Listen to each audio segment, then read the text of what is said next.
हरे कृष्णा, राधे राधे भक्तों, स्वागत है आपका हमारे यूट्यूब चैनल पे। आज हम पौष मास की पुत्रदा एकादशी व्रत महात्म्य श्रवण करेंगे, क्योंकि एकादशी व्रत करने के बाद अगर हम महात्म्य और कथा श्रवण नहीं करते हैं तो उसका फल नहीं मिलता है। तो आइए बिना देर किए प्रारंभ करते हैं। युधिष्ठिर बोले, श्री कृष्ण, आपने शुभ कारणी सफला एकादशी का वर्णन किया, अब कृपा करके शुक्ल पक्ष की एकादशी का महत्व बतलाइए। उसका क्या नाम है, कौन सी विधि है तथा उसमें किस देवता का पूजन किया जाता है। भगवान श्री कृष्ण ने कहा, राजन, पौष के शुक्ल पक्ष की जो एकादशी है उसे बतलाता हूँ, सुनो। महाराज, संसार के हित की इच्छा से मैं इसका वर्णन करता हूँ। राजन, पूर्वोक्त विधि से ही यत्नपूर्वक इसका व्रत करना चाहिए।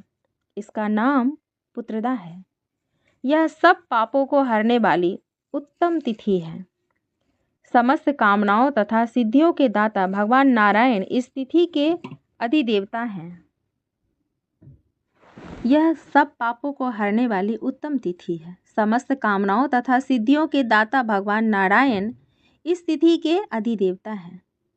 चराचर प्राणियों सहित समस्त त्रिलोकी में इससे बढ़कर दूसरी कोई तिथि नहीं है।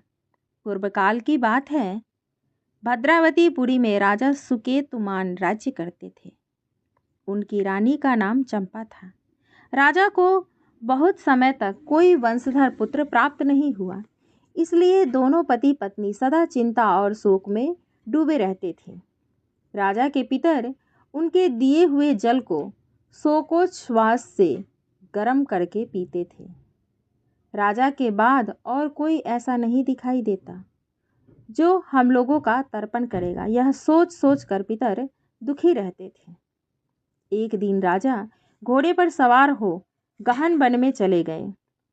पुरोहित आदि किसी को भी इस बात का पता न था। मृग और पक्षियों से सेवित उस सघन वन में राजा भ्रमण करने लगे। मार्ग में कहीं सियार की बोली सुनाई पड़ती थी तो कहीं उल्लुओं की। जहाँ तहाँ रीछ और मृग दृष्टिगोचर हो रहे थे। इस प्रकार घूम घूम कर राजा वन की शोभा देख रहे थे। इतने में दोपहर हो गई। राजा को भूख और प्यास सताने लगी। वे जल की खोज में इधर उधर दौड़ने लगे। किसी पुण्य के प्रभाव से उन्हें एक उत्तम सरोवर दिखाई दिया, जिसके समीप मुनियों के बहुत से आश्रम थे।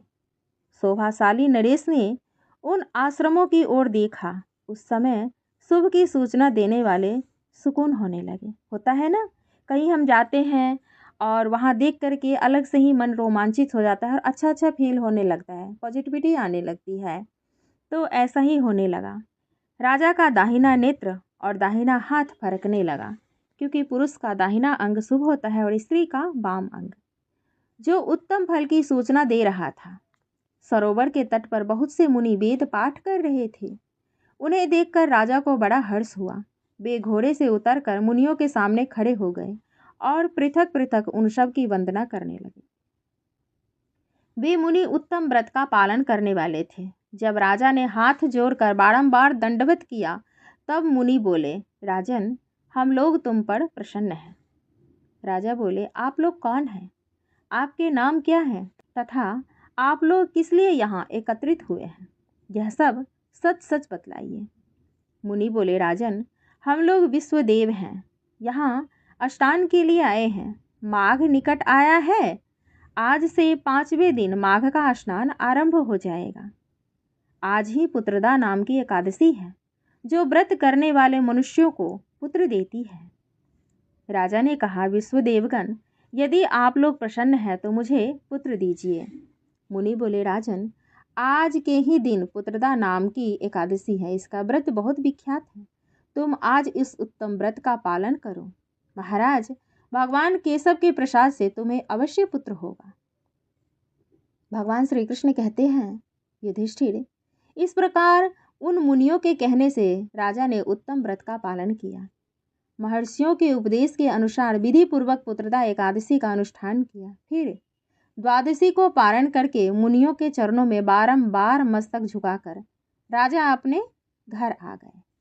उसके बाद रानी ने गर्भ धारण किया। प्रसव काल आने पर पुण्यकर्मा राजा को तेजस्वी पुत्र प्राप्त हुआ। जिसने अपने गुणों से पिता को संतुष्ट कर दिया, वह प्रजाओं का पालक हुआ। इसलिए राजन, पुत्रदा का उत्तम व्रत अवश्य करना चाहिए। मैंने लोगों के हित के लिए तुम्हारे सामने इसका वर्णन किया है। जो मनुष्य एकाग्रचित होकर पुत्रदा एकादशी का व्रत करते हैं, वे इस लोक में पुत्र पाकर मृत्यु के पश्चात स्वर्गगामी होते हैं। इस महात्म्य को पढ़ने और सुनने से अग्निष्टोम यज्ञ का फल मिलता है। भक्तों, ये तो था पुत्रदा एकादशी व्रत कथा और इसका महात्म्य।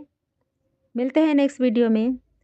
अपने दोस्तों के साथ ज़रूर शेयर कर दीजिएगा ताकि उन तक भी यह कथा और महात्म्य पहुंच सके और विधि विधान से वो भी व्रत का पालन कर सके। अगर आप चैनल पे न्यू हैं तो प्लीज़ चैनल को सब्सक्राइब कर लीजिएगा और वीडियो को अपने दोस्तों के साथ ज़रूर शेयर कीजिएगा। हरे कृष्णा, राधे राधे।